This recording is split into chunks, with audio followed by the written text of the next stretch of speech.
Our societies often rely extensively on reliable access to energy for a wide range of purposes, from cooking and preserving food to keeping streets lit up at night.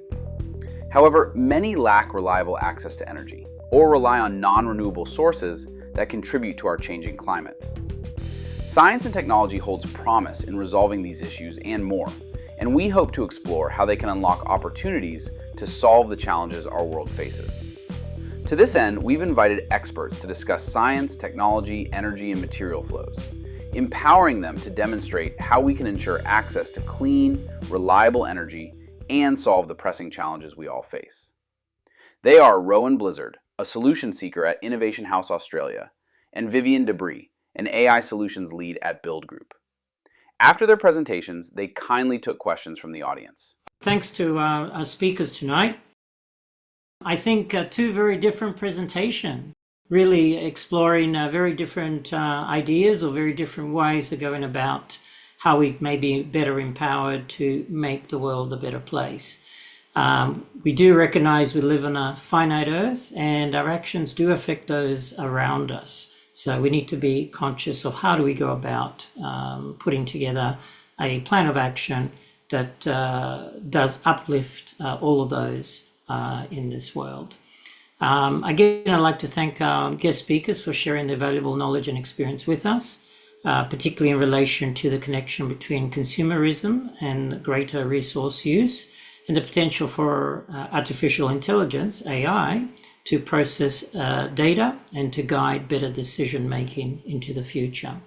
I know here at the Thrive Project, we do use AI technology also in the form of what we call predictive AI, which is very different to generative AI, which is the sort of thing you hear around the place. And this is for analytics to provide forward guidance towards a more prosperous future. We know that even the smallest actions in our homes, workplaces and communities can make our world more thrivable. And as we say, step by step and drop by drop, everything we do can make a difference for our planet and our future. I'd like to invite our speakers, please be sure to have your camera on at this point in time, because we will move to the Q&A session. And I'd like to remind those in our audience, this is your opportunity to ask questions of our speakers. We'd like you to jot them down in the chat, in the Zoom chat channel. For our consideration, we may bring similar questions together or look at ways that we can get through the bulk of those questions as much as possible. There will be an opportunity for our speakers to take up questions that don't get answered during this session offline later, and those will be made available to all those people who have registered and attended the webinar. So do ask your questions, because they will get answered either live or at a later stage. So please share those with us. And as Mike pointed out, best question is in the running for a prize later on. So again, encouraged to write those questions down. So just to kick things off, we have our speakers on. That's great. And on frame, that's good. Both of you highlighted the importance of smarter, more efficient resource use, whether through more equitable sort of distribution of resources or even using advanced systems such as AI systems and their potential to empower people to make better informed decisions. So to this end, what I'd like to ask is to open up the session for, this is aimed to both speakers and we'll go one by one. But what do you believe is the most impactful way that science and technology can help communities reduce energy demand while still maintaining or indeed improving quality of life? So looking at sort of perhaps what you see as the low-hanging fruit, what's the most impactful way forward, leveraging science and technology to do better? Either one can go first. Anyone wants to jump in on this? Thank you. It is a great question, and I suspect in the current world of the alternative facts, we're losing some of our science rigor and losing track of what we can actually do. Science has a fundamental part in measuring and giving us some hope and some clear data, we then have to have trust and integrity in that, which might be the challenge. But for example, I use the poles and wires in the North Queensland electricity grid. We do need to have the conversation. Do we need a grid 100% of the time? Or if we reduce that grid to 90% of the time, that might halve the capital cost of the grid. And these are some of the questions that we need to have that conversation. I'm actually perfectly comfortable with a candlelight, reading of a nighttime, because after 5 minutes I'm going to bed anyway. But that's my own personal thing, and maybe science and technology could help us with that realization. Yeah, thanks for that, Rowan. Indeed, trying to get to 100% of everything does consume a lot more resources exponentially. So yes, absolutely. Vivian, what's your thoughts on this one? Yeah, I completely agree to Rowan's point. It's more about in today's world, as I currently mentioned in topic, it's more about we have the data, we have the past historical insights. For example, how can we leverage it to kind of take better decisions? And that's where I think predictive or even the AI itself can help into kind of understand electricity consumptions, or what's the better way in terms of how can we leverage that insights to plan or kind of get the overall infrastructure that can help in towards more reductions of resources, for example. All right. Yeah, thanks for that. I see a question here from one of our audience members. It says, you mentioned that human cleverness. So I think this was in relation to Rowan, your presentation. You mentioned that human cleverness has grown rapidly, but hasn't led to meaningful outcomes. What do you see as the biggest barrier preventing innovations from creating real improvements to our quality of life? Rowan, over to you. It's a wonderful question. I think it gets to the crux of the issue. As a young man, I was very convinced I knew exactly what was right and wrong. And I might have even told my parents when I was 18 that I knew all the answers, which is a lovely stage of life to be at, but it's fleeting and it passes. And then you realize that you don't know nearly half of what you thought you did. And so the challenge then is to be honest with yourself about what is a purpose that you can thrive and achieve. And I came to this late in my life. So for the first little while, I didn't have a purpose. I'm now quite comfortable to have very little as far as resource, so long as I can prosecute my purpose in life. And if I can do that, I'll be happy with a pair of jeans and a t-shirt and a laptop and an internet connection and not much else, right? Because I can have clarity about where I can provide value to my fellow humans. And that doesn't need me to have a big bank account or a fancy red car or any of these other things. If we truly looked at that ourselves on an individual basis, maybe we want to be the greatest parent, a wonderful sibling, we want to do charitable works in our community, we want to be I'm inspired by the AI leadership we've spoken about. We do obviously need that, but not everybody needs that level of technology and innovation and resource at their fingertips. My passion and my purpose is actually very simple needs in the material sense. And if you can understand that, you'll actually have a lot more joy in your own life, not competing with the Joneses down the street, and actually probably make decisions about what you're doing with your time. Instead of watching maths on TV, maybe you'll actually be prosecuting your true purpose. Very good answer. There is, we've been driven by consumerism over the last 200 years to use products or buy products even though we don't even end up using. So moving away from that. Very good point, Rowan. And I'll go to the next question I have here, which is aimed towards Vivian here. And it's like a bit of a two-part question. I'm trying to bring two areas together here, two questions together. He says, if AI outcomes depend heavily on human intention, what safeguards or governance do we need to ensure AI truly serves communities rather than commercial interests alone? We certainly hear a lot of this in the media where the AI and robotics, all of these sort of things can overtake. And if I can just add here, we have Professor Banji.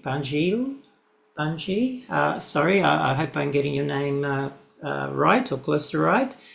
Professor Banji, who said, though AI has many advantages, it also can be manipulated by evildoers. What possible steps can be taken practically to avoid falling into this trap? So kind of combining two questions there, looking at how AI can be used certainly for good, but also could be used for evil or by people who intend to do evil things. So what sort of guardrails or what sort of things can we do as a society around that?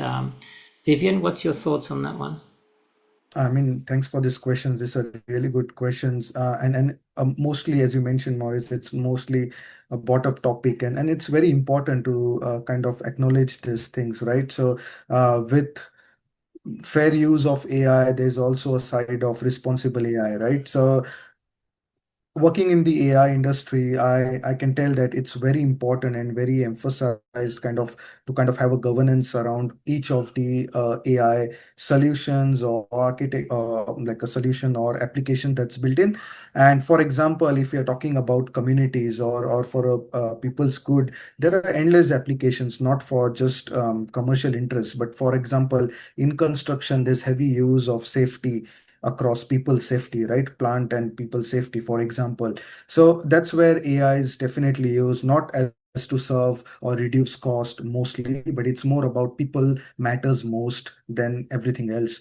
That's where AI is more used in those kind of things. AI can be used in manufacturing, for example, to kind of avoid like any incidents, for example. So that's where it's kind of mostly used. And with the responsible AI, the guardrails, right? So guardrails comes from different aspect. If you're talking about generative AI, each of the generative AI application has safety guardrails, bias and fairness, hallucinations, and all sort of things, right? So it's very much important as a human as well to understand the limitations or the kind of risk that comes with AI as well. It's not at that stage that it could be completely automated, and that's why we called it as human in a loop, where human is completely needed in terms, and it's not at this stage to kind of completely automate everything. So humans still are the kind of the primary people who kind of understand what are the limitations for AI and what can be done. And to answer the other question in terms of like, of course, each thing has two sides, right? So how AI is for good, it can be used for some evil things. And although there are different kind of safety protocols, security protocols, there can be AI that can be used for bad or evil things as well. But it depends on how you want to kind of assess it or kind of restrict it as a communities, as a individual. So it lies with that as well. So, I mean, AI does present a number of real risks, and these do need to be addressed. And as you're saying, humans are still part of that loop currently. It's not at a stage where we can let the AI run wild, as one would say. So thanks for that, and thanks for Professor Banji, which incidentally is from Tanzania. Thanks for dialing in and having a listen to our session this evening, or maybe it's daytime or morning for you, but it's evening for where I'm at. Thanks for joining us on this one. I look at a question here that I have for Rowan, and I'll come back a little later to the construction industry because I know both of you have a background in the construction industry. But just something that I just picked up on Rowan's background. I know you started in rural communities and later in relation to cyclone responses or efforts around that. The question is around how did real-world experiences shape your understanding of what is sufficient resources, and in a real practical sense, and not just obviously the theory, but in a practical sense, what is sufficient resources? Perhaps you want to talk a little bit about that. Again, a great question.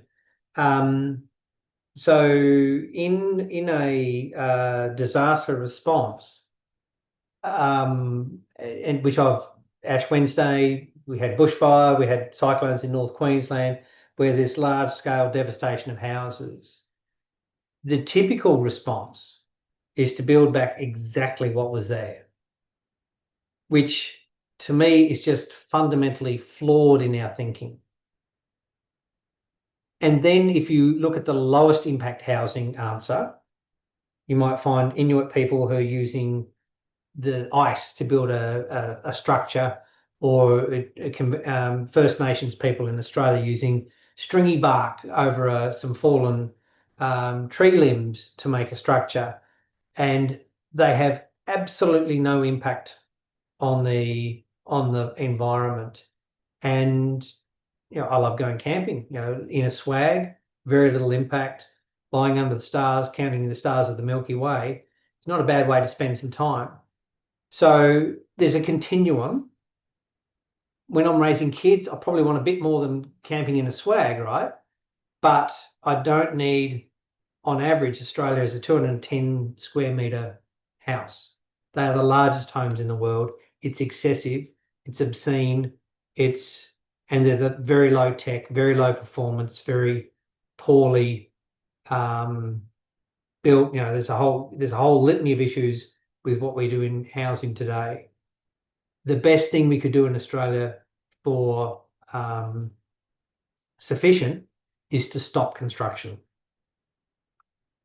We don't have a shortage of houses. We have more than enough as it is. And then if we stop, we might be able to have a conversation about what sufficient would look like. And by world cities, our cities are very low density, very spread out, very poorly, they're not high-tech structures that we're delivering. So on any metric, we aren't leading the world with what we're delivering in Australia, and we need to stop that and have a think about what we're doing. And maybe we could do with less physical size would be enough. We don't need marble bench tops and shiny taps necessarily. And maybe if you've got $1 billion, you do need marble and shiny tapware, but that's a handful of people, not all of us. So it is a continuum of what sufficient is, somewhere between the camping at one end, the very low impact, through to a conventional house. For stages of life, you might need a conventional house. It doesn't need to be anywhere near the size it is. And size is a blunt tool. If you design a house for you to thrive as an individual, it should improve your physical health. It should improve your psychological interaction with the other occupants of the house. If you have a master bedroom and everyone else is a subservient bedroom, you have a psychological difference with all the occupants of the house. And that's not actually most of our households. Most of our households are blended families, Brady bunches, intergenerational, etc., etc. We're not this nuclear family. So why are we delivering a master subservient structure as a design principle? It's a topic near dear and I'm passionate about it. I could probably go on for hours. I'm sure you could, Rowan, but thanks for that insight. And Coming across to yourself, Vivian, I know you also do have a background in relation to the construction industry and I guess how it connects to using tools and so forth. So could you speak to that a little bit based on your background and where you found an interest and maybe an avenue moving forward or how society could actually do better in relation to that? So that's where I would also emphasize being in construction industry. It's a very complex and like a very difficult industry, right, to work in. So safety is the most important aspect, like because it's people life in terms, and that's where how overall it can help into uh, kind of sustain that and help to save life, for example, while not just focusing on the construction itself, but that's the important aspect. Other aspect is to different aspect into, let's say, usage of materials or water or all those things, right? How do we use it more carefully that can help us to thrive and use it to create more sustainable resources. So those are some of the things I think in construction will be focused on. Yeah. So things like water harvesting and implementation of, for example, solar and just going back to what Rowan was saying, the actual footprint, the actual design and build and the size of the dwellings in question and making better use of the space. We could think of also, just for the sake of the audience listening in, we could also think of things like the sharing economy. There's a lot of that is being excluded, particularly in some of the Western world countries, where there is a sense that build and they shall come sort of thing, rather than necessarily think about, well, what's the purpose here? And I'm sure Rowan would have a lot to say on this particular topic itself. Are we building houses guided by what people actually need, or are we just building for the sake of building? In a place like Australia, for example, where I am, there's about I think about 1 million I heard or something of houses that are sitting empty or not fully occupied at any one point in time. I see Rowan agreeing there, so I think I got that figure right. 1 million, yeah. That's a huge number for a country with a population of maybe 25, 28 million, something like of that order.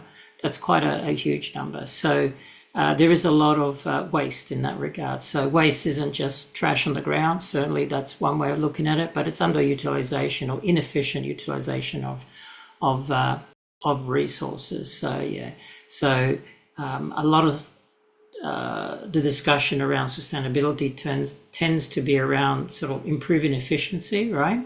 But what we really want to move is towards what we would say at Thrivability, which is beyond net zero, going to net positive.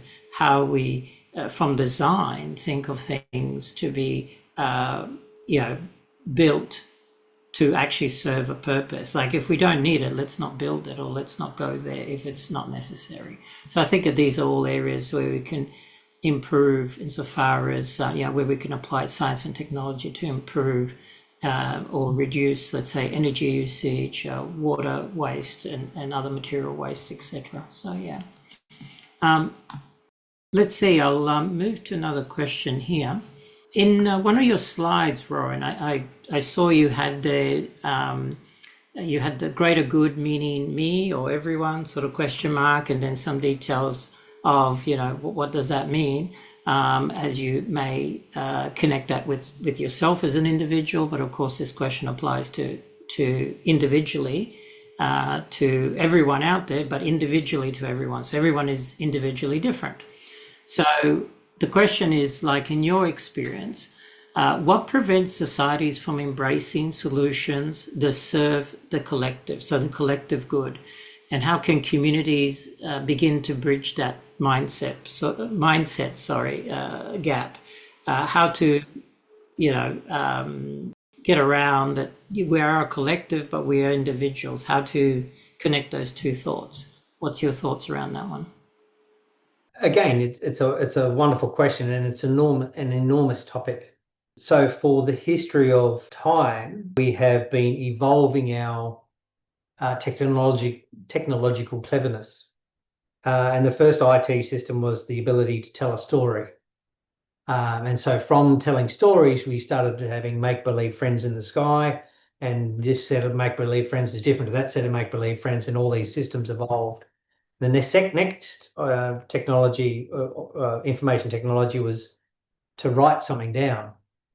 So this started, a long, long time ago, and they've filtered on into their own systems over time, and now they are all overlaid. So we have a religious system, we have a governance system, we have a country system, we have a gender system, and all of these overlays interfere with each other, and we don't get down to the real clear clarity of our thinking very often.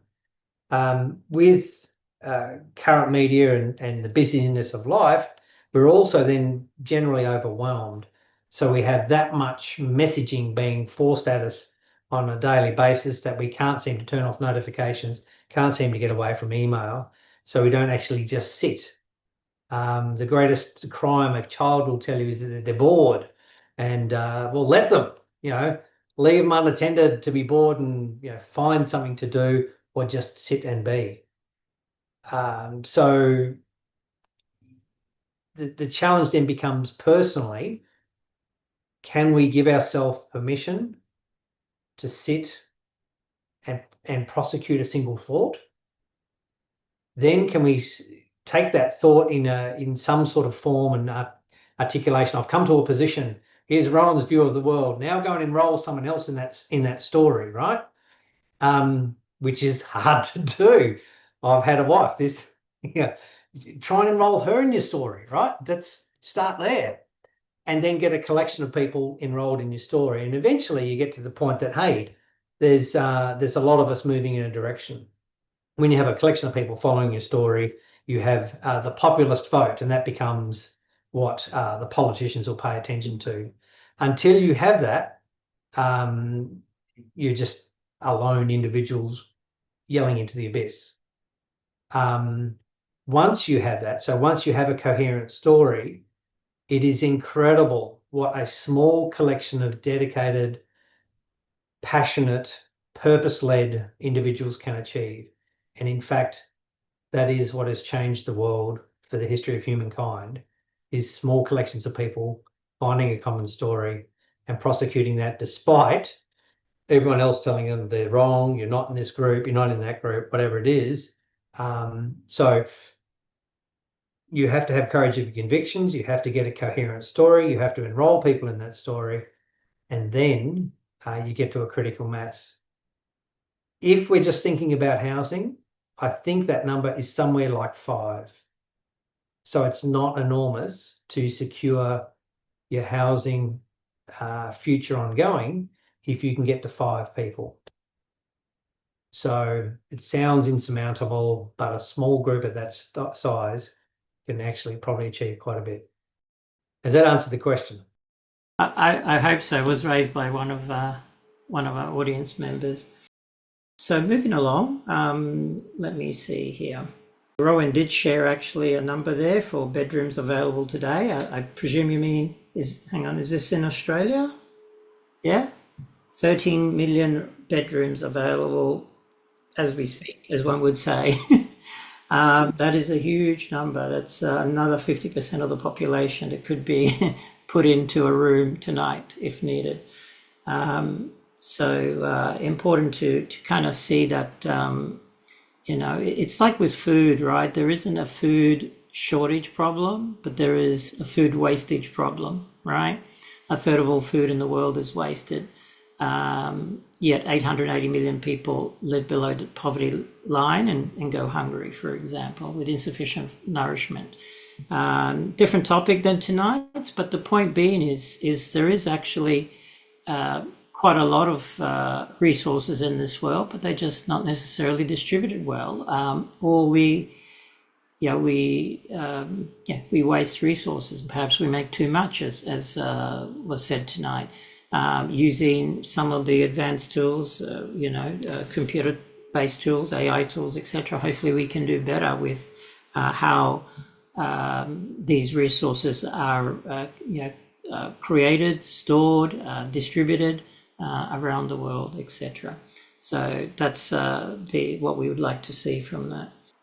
Vivian, I have a question for you coming up next from one of our members of our audience. How do we empower communities, especially vulnerable or less tech literate groups, to use AI as a positive tool rather than being left behind? So for those who are perhaps not AI aware or even tech savvy, how do we empower those communities? How do we get them on board with these type of programs?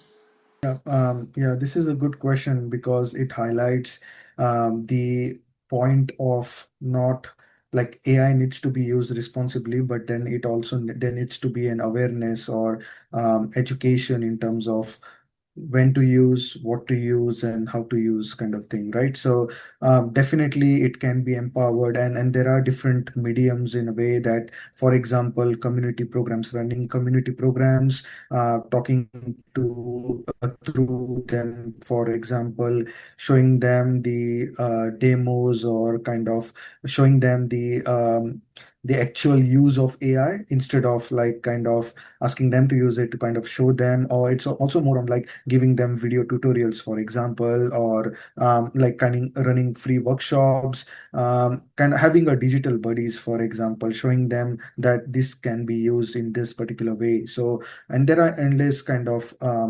examples in which way this can be used. So I think it's definitely possible, and it will be more on to kind of having community campaigns or programs that can help this kind of people to kind of get adapted towards the AI rather than feeling them that they are left behind.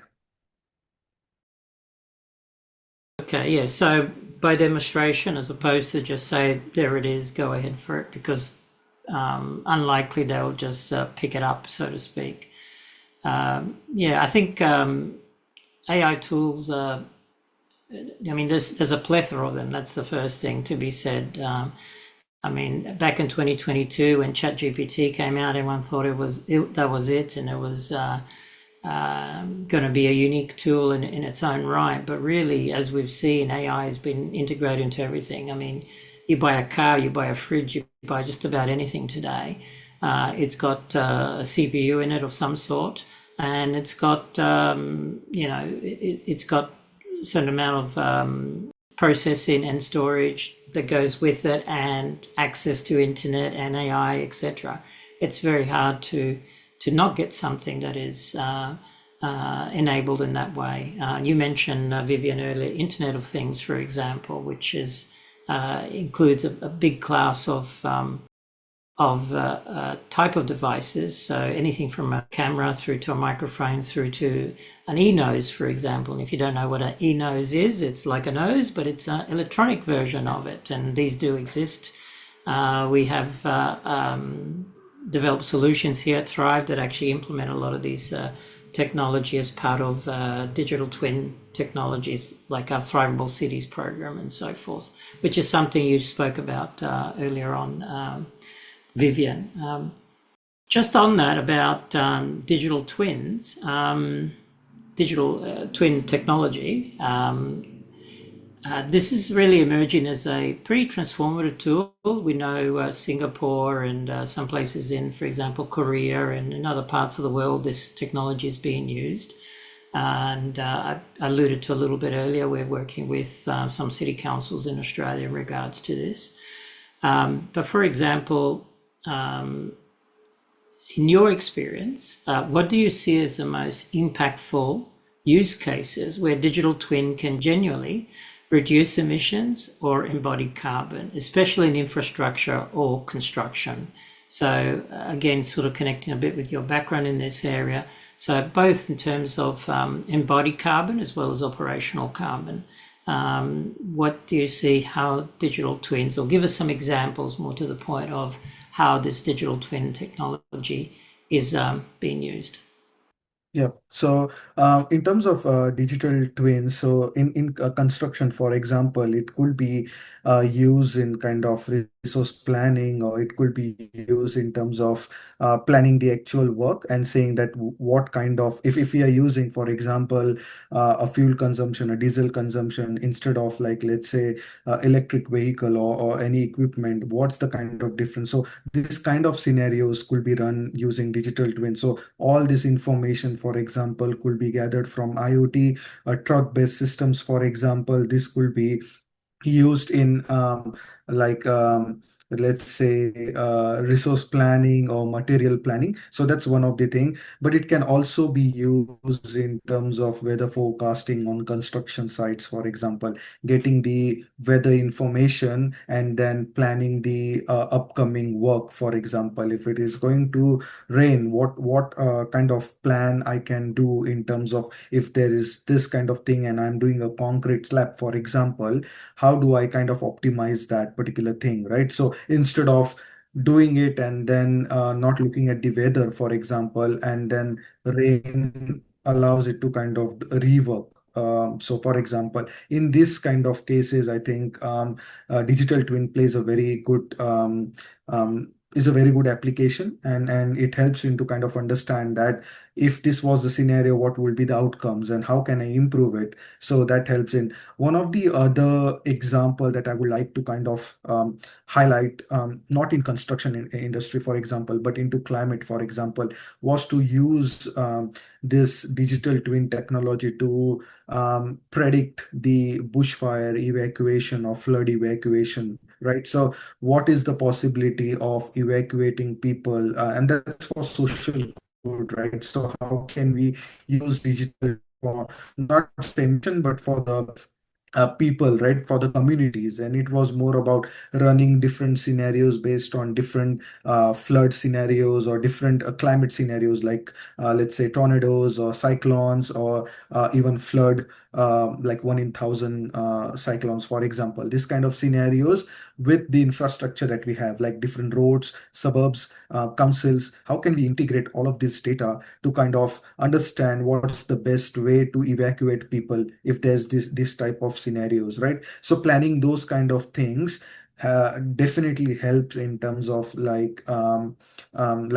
overall people, and kind of empowering kind of people good. So that's where I think digital twin has its own kind of applications. Yes, I know it's being used with the Cross River Rail tunnel that's being built in Brisbane at the moment, for example, going under the Brisbane River.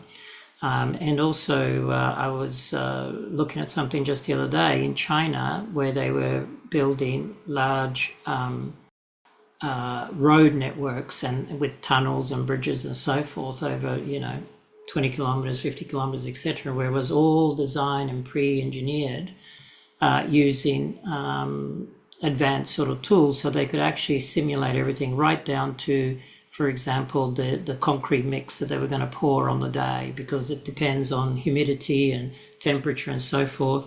These are in areas where it's snow today and it's sunshine in a few months down the track from now, etc. So all of this goes into, and of course it could be done by humans, as one would say, and typically it would have been done, but it would have taken thousands of humans over a long period of time to work this out. And obviously by using advanced technology and coupled with things such as machine learning, AI, etc., they're able to really more quickly and robustly predict what's the outcome before it happens. So you can avert disaster potentially, for example, well ahead of time by being able to simulate in a digital sort of twin environment. So there is really good applications for this ahead of when it might otherwise come about. So very good points here.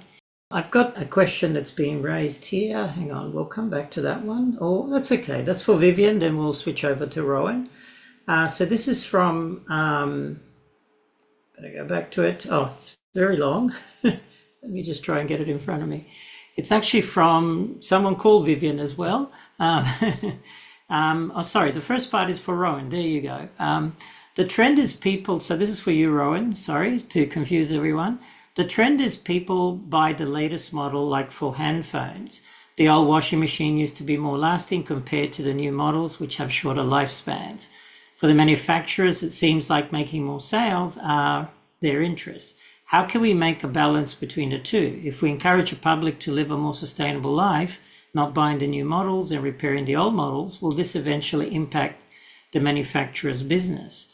Does government have any role, like introducing policies to balance between the demand and supply ends? So this is really looking at the right to repair sort of type of issues. Rowan, what's your thoughts here? It's again a great question, and I have swung around on this across my working life.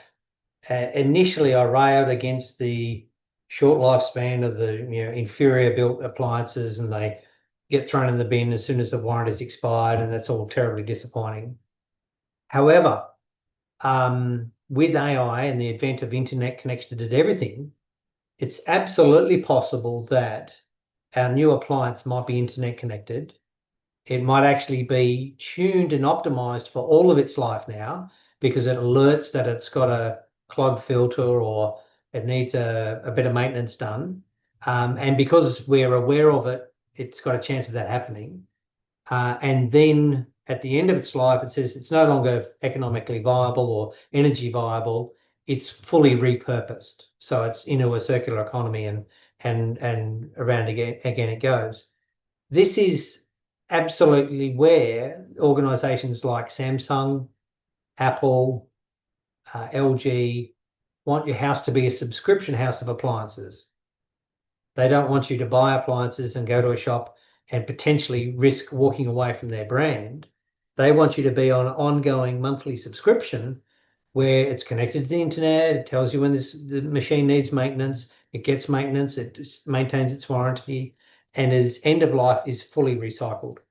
So that, I think, is absolutely possible now.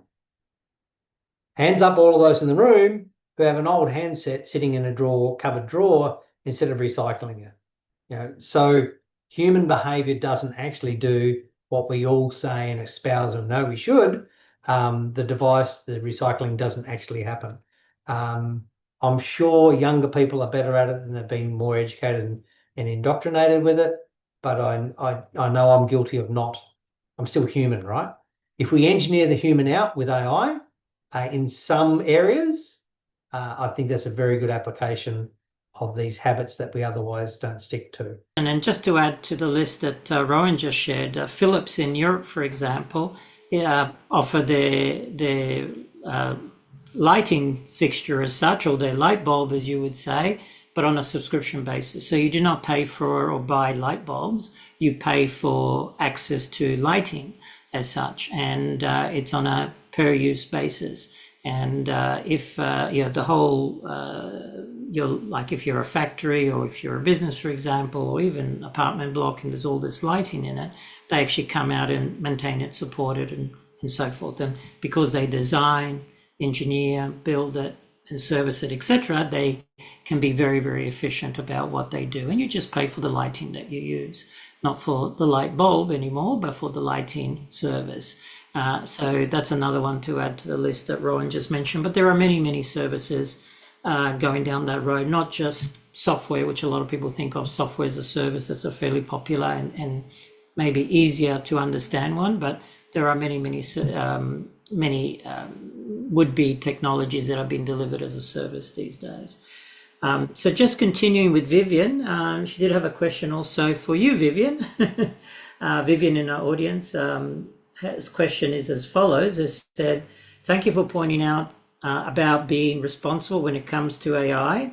May I know if you have any suggestion how we can avoid AI being abused for creating fake news or cheating in creative works like students' assignments and thesis? Lately in Hong Kong, there is a thesis found using resources that don't actually exist. This is common coming out of AI. It hallucinates and makes things up.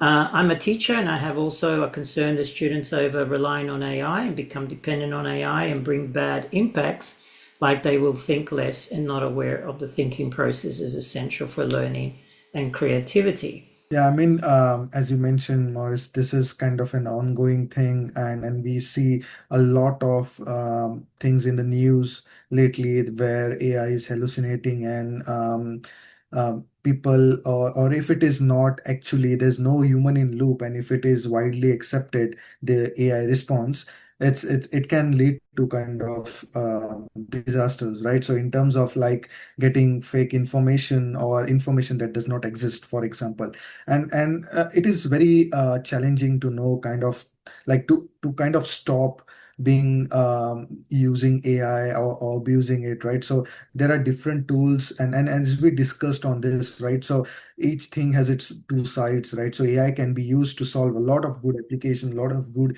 use cases, but then it can be misused or used in an evil way, right? So just a quick suggestion would be to kind of maybe ask student to kind of point their thought processes or thinking as well, not just, let's say, get the response, but also asking them to how did you come towards this conclusion or the response. Can we have a thought process on this? So that helps to kind of not just help them to kind of think, but it also helps that, okay, I can't just get and copy paste the response. Also providing them the literacy. So maybe it's also the case that providing them that AI can hallucinate. What are the risks associated with it? So if they are not, if the students are not aware of this, and I know it's very difficult or challenging, it can be challenging as well, but that kind of literacy also builds the awareness that I can use just for, let's say, um, thoughts, or I can use it for some ideas, but I can't completely rely on its responses, for example.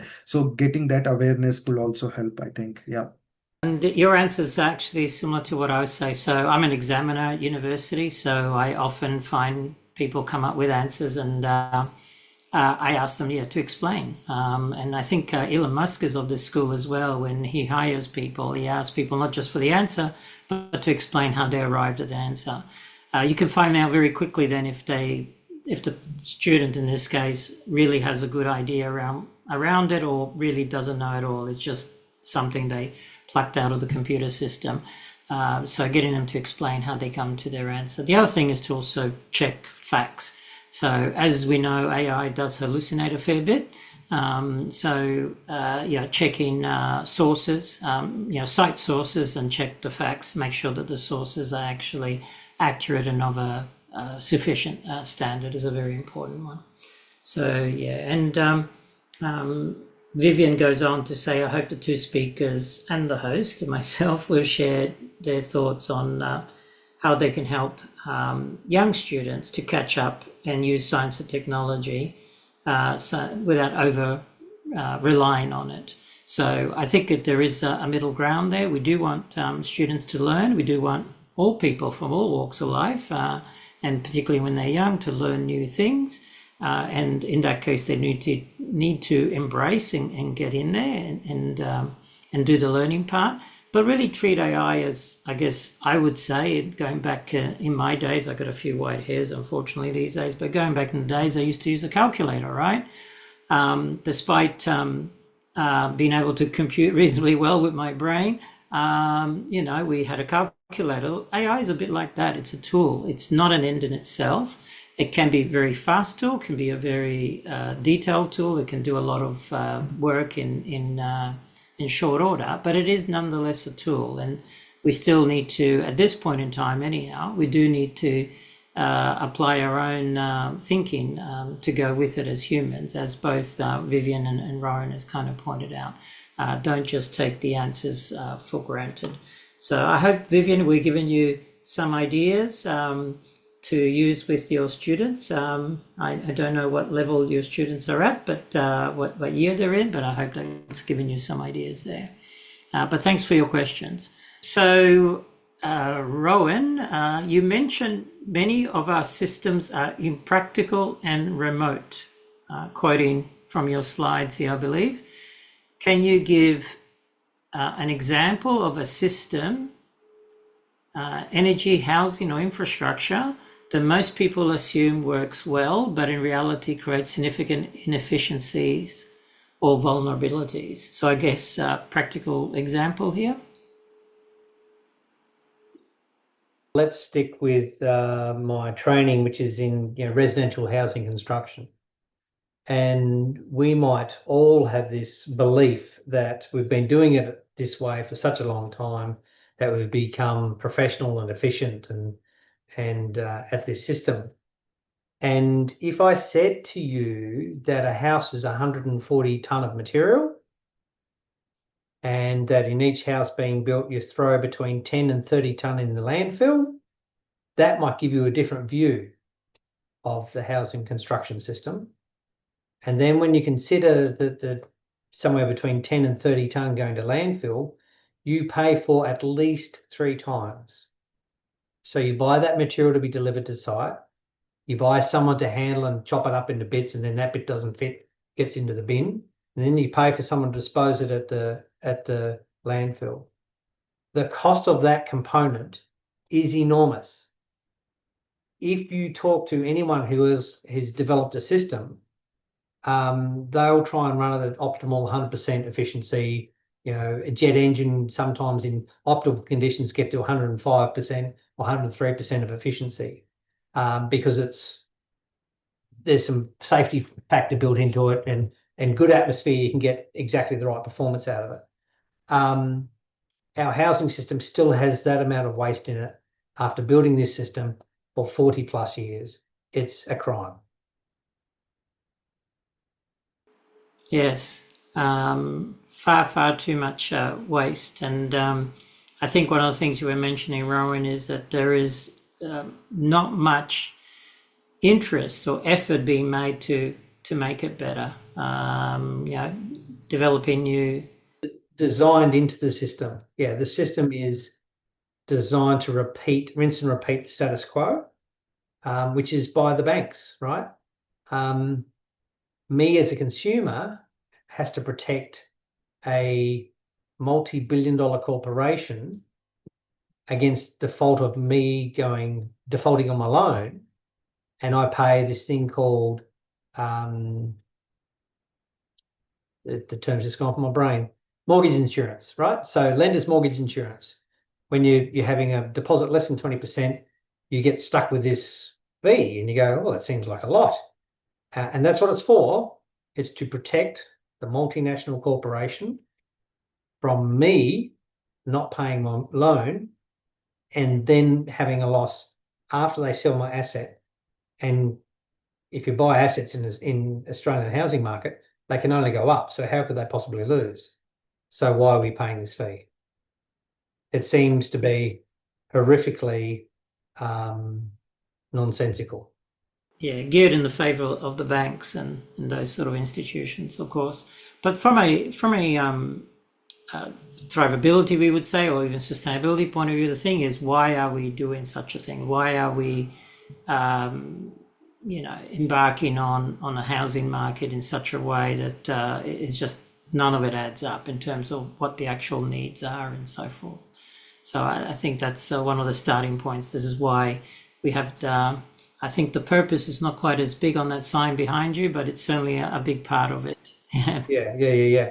And banks weren't involved in housing transactions because they weren't large enough transactions and there was not sufficient profit in them.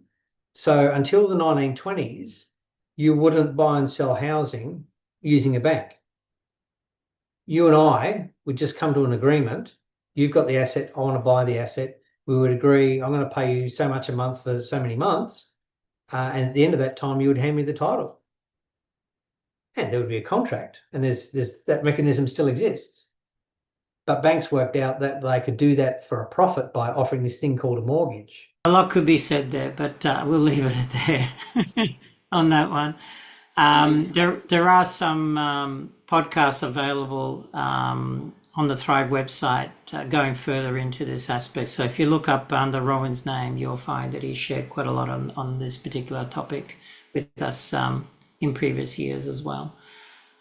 Vivian, actually one thing I wanted to pick up on is you mentioned how sustainability needs to innovate. And we definitely would be here at Thrive on the same wavelength as you on that. because this is why we talk about thrivability. So for our viewers, our listeners, we'll just explain in simple terms, sustainability is all around net zero. You probably hear a lot about we need to get back to net zero. We need to be at net zero, by 2035, 2050, etc. All of these future timeframes to get back to net zero. Whereas the reality is we actually need to get to net positive, which is what thrivability is about. So it was very interesting you mentioning sustainability needs to innovate, needs to go further, needs to do better. And beyond inefficiencies or improvement in efficiency, which is what is often talked about in terms of sustainability, when we go to, reducing harm, that sort of type of thinking, when we go to thrivability, we're actually talking about producing positive outcomes, net positive outcomes. So more than just break even, more than just maintaining the status quo, but actually going beyond that. So I think that was a very salient point that you brought up in your presentation there. I wanted to go to this question here that's put forward to me. It says, given your experience in cross-functional leadership, how can AI help break down silos between technical teams, sustainability managers, and decision makers so that communities generally co-create solutions that address local needs? So co-creating solutions. Can you talk to us about that a bit? Yeah, and that's I have seen from my experience is very important aspect. So in kind of organization, we talk it more about like a bottom-up approach. So it's more about for founding a kind of a council to kind of understand, let's say, sustainability manager, environmental or quality, all of this in talk. Let's if we are talking about construction industry, for example, it's more about understanding what the main problems are and then kind of build a solution. So that's why I called it as a bottom-up approach instead of kind of getting it from the executives or the leadership teams to kind of push down a particular solution or a particular problem. It's more about working with the ground workers or understanding what is the actual problem and then working a solution around them. So that's where it's a kind of a combination of technical people, whereas the SMEs, the subject matter experts in that field, let's say sustainability for this example, and then the executives as well. So having them into a kind of a close call and then having them on the same page helps to kind of get to that point where AI or any solutions are not just developed but also getting used and it provides the proper value after it's kind of created. So we'll come to you, Vivian, first again, and then go back to Rowan. So what do I have here? You emphasize the need for responsible and energy efficient AI. Vivian, what does a practical responsible AI framework look like for an organization just beginning its journey, especially in terms of balancing model accuracy with environmental impact? A bit of a question there, but if you could give us maybe a brief couple of minute response. Yeah. So to understand if I've understood this question correct, it's more about how do you plan in kind of tackling the challenge or kind of balancing between the impact as well as the model accuracy, for example, right? So the challenge here is to kind of first identify what the problem is and what exactly we are trying to solve. So it's more about not getting 100% model accuracy where it's just like predicting everything, but it's not driving any value in that case, for example, right? So there needs to be a balance between model accuracy, whereas the value it brings. So that's a decision that usually the technical people work with, for example, the SMEs or the subject matter expert, and that's a kind of a business need, that understanding that okay, we are fine with around 70 to 80% of model. We also don't want a model that will be in a live or production to kind of make mistakes, for example, because that can cost us a lot. So having that balance is very important, I think, and that could come after a lot of like experiments or trials. So with AI models or machine learning model, it's more about experimenting and then associating that experiment results to a kind of a value, whether it's kind of cost savings or revenue generation kind of thing. So in that case, I think it needs to be balanced between the both. All right. Certainly, organizations who are looking to embark on the AI journey, on one hand, they realize they need to look at it, they need to consider it, they can't ignore it. On the other hand, they need to think about how to use it wisely within their business, and to the extent that's needed, a bit sort of picking up on earlier points made by Rowan. And that's what I liked about this discussion tonight. It was really almost like two opposite ends. You could go all in on using technology. On the other hand, do we really need it all? We have these two sort of opposite sort of views. And I probably find that we'll probably find that somewhere in between lies the answer there, right? So corporations will need to, or companies will need to consider this to make wise decisions, and not just jump in for the sake of doing it because, as Rowan said, the guy down the street is doing it. There needs to be good reasons for choosing to invest in these technologies and do so wisely. Thanks for that, Vivian. Coming over to yourself, Rowan, I have here as a last question, which reflects your slides here. You concluded with something around using less and living more. So what are some examples, like practical examples, that our listeners could take from here, or our viewers could take, steps that our households and communities could take, literally now, today, to reduce resource demand without compromising well-being and perhaps even possibly improving it? So a few simple examples. From a design perspective, when we had customers saying that they had to have this house this enormous size, this large, we would print out a floor plan for them and say, get a Nico pen or a highlighter pen and show me the areas where you do the things that are important to you. So you sit on the outside porch and you talk to your wife over breakfast on a weekend, or you sit on the couch and watch TV, and you use this bedroom and you use this kitchen. And that very quickly highlights to people who are building these enormous homes that 400 and 600 and 800 meters of home is just nuts. And the corollary of that is you then have to clean it, right? So you've gone and bought this thing and you've got these 5 bedrooms and you've just highlighted that you actually use 50, and commonly the area that we use, so not the area for parking our cars, which is also stupid, but the area we actually use is something in the order of 15 to 20 meters. And you go, what am I doing with the rest of this? And the mortgage for the rest of this is enormous. So that's one example. And it's a fun thing to do, because you then start finding excuses that, oh no, I use this area under the stairs for this, and I use the second spare bedroom for that, and okay, you're just making up a story now. So that's one thing you can do, which can be a bit of fun. And then there are some minimalist books, speakers, podcasts. I don't recommend a divorce, but that's another way of doing it, is to just get rid of all your stuff, right? So just go and throw it all in the bin. And maybe instead of throwing it in the bin or setting fire to it, which is probably fairly wasteful, you could think about, well, there's a collection of people who might use some of this stuff, and just that awareness and that raising your consciousness, and then don't replace all of it, right?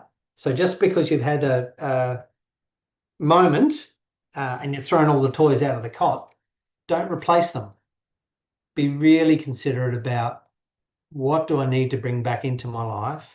And I have decided that I do need a desktop computer, because I need a desk where I can sit in front of these machines and I'm efficient to do my work. But some people absolutely don't need a desktop computer.